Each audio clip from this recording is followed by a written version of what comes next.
கள்ளர் மாணவர் விடுதிகளை சமூக நீதி விடுதிகள் என்று மாற்றி பிறமலை கள்ளர்களின் உரிமையை பறிக்கும் தமிழக அரசின் நடவடிக்கையை கண்டித்து திண்டுக்கல் மாவட்ட முதன்மை கல்வி அலுவலகம் முன் ஆர்ப்பாட்டம் நடைபெற்றது.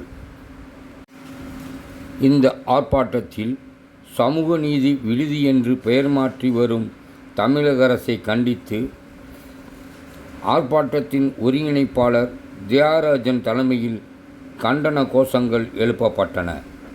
தமிழகத்தின் பூர்வகுடி மக்களாக வாழ்ந்து வரும் பிறமலை கள்ளர்களுக்கு ஆங்கிலேயர் காலத்தில் வழங்கி வந்த உரிமைகளை தொடர்ச்சியாக தமிழக அரசு பறித்து வருகிறது.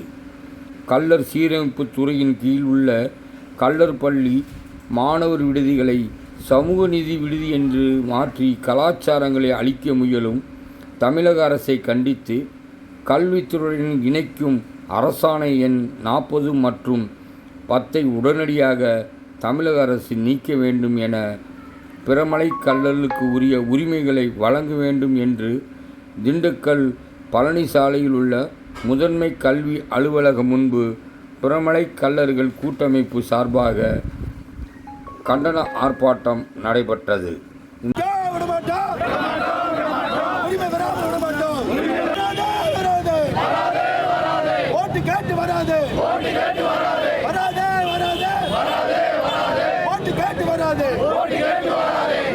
ஆங்கிலேய அரசு சீட்டு ஆக்கியத்தில் பாதிக்கப்பட்ட மக்களுக்காக பூர்வகுடி மக்களாக இருக்கக்கூடிய அந்த கள்ளர் சமுதாயத்துக்கு கள்ளர் சீரமைப்பு திறன் சொல்லி உருவாக்கப்பட்டதை இன்றைக்கு தமிழக அரசு கடந்த கால அரசுகள் தொடர்ந்து இந்த மக்களுடைய உரிமையை பறித்துக்கிருக்கு.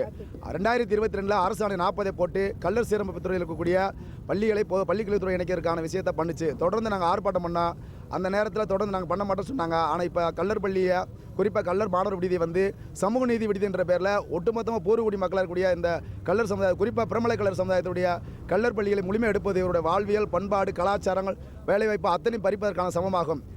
தமிழ்நாட்டில் வந்து 10 மாவட்டங்கள் வாழக்கூடிய இந்த மக்களுடைய வரலாற்றை அழிப்பதற்கான இந்த செயலை தமிழக அரசு தொடர்ந்து செஞ்சுக்கிருக்கு. அதை கண்டித்து இன்றைக்கி ஆர்ப்பாட்டம் பண்ணுறான். அண்மையில் வந்து 10ஆம் தேதி ஒரு அரசாணை